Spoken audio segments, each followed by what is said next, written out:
বললাম না, আমার জরুরি কাজে আমি আসলে আটকা পড়েছিলাম, যার কারণে তোমাদের খেলাটা মিস করছি।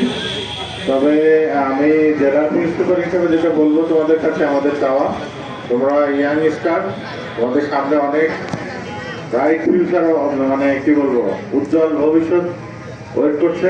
মাদককে না বলতে হবে, জীবনে প্রতিষ্ঠা করতে গেলে মাদককে না বলতে হবে, এবং মাদক কোন কোন জিনিস সেটা তোমরা জানো। আমরা নাম না বলে আমাদের এই খেলাকেই তোমরা নেশা হিসাবে নাও, তাহলে দেখো জীবনে সাইন করবা। কিন্তু নেশাকে নেশা হিসাবে নিলে জীবনে কিছু হতে পারবা। এই যে খেলা, এটা হতে পারে ফিজিক্যালি যেমন প্রয়োজন আছে, মেন্টাল হেলথের জন্য খেলা খুব প্রয়োজন। শারীরিক মানসিক দুইটা সুস্থতাই খেলার মাধ্যমে অর্জিত হয়। তো আজকে তোমরা যারা বিজয়ী বা বিজিত হয়েছ, সবাইকে অভিনন্দন এবং শুভেচ্ছা থাকলো। আর আমরা সবাই মাদককে না বলি এবং দেশ গড়ার কাজে অংশগ্রহণ করি। সবাইকে আবারও শুভেচ্ছা জানাচ্ছি। ধন্যবাদ আমাকে বক্তব্য দিয়ে। সামনে নিয়ে আমরা সুস্থ খেলাধুলা বা বিনোদনের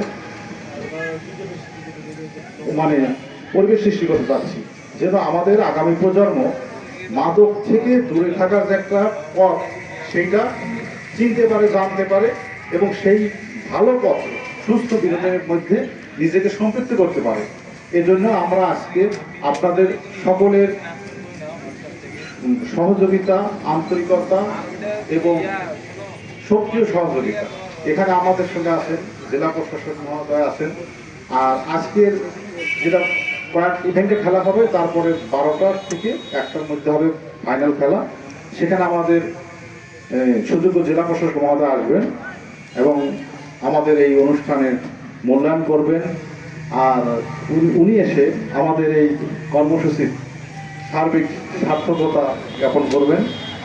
তো আজকে আমাদের মাঝে উপস্থিত আছেন আমাদের বিজ্ঞ অতিরিক্ত জেলা প্রশাসক মহোদয়। আমি আপনাদেরকে সহ সংশ্লিষ্ট সকলকে মাদকদ্রব্য নিয়ন্ত্রণ অধিদপ্তর লালমনিরহাটের পক্ষ থেকে কৃতজ্ঞতা জ্ঞাপন করছি এবং সালাম জানাচ্ছি। আসসালামু আলাইকুম।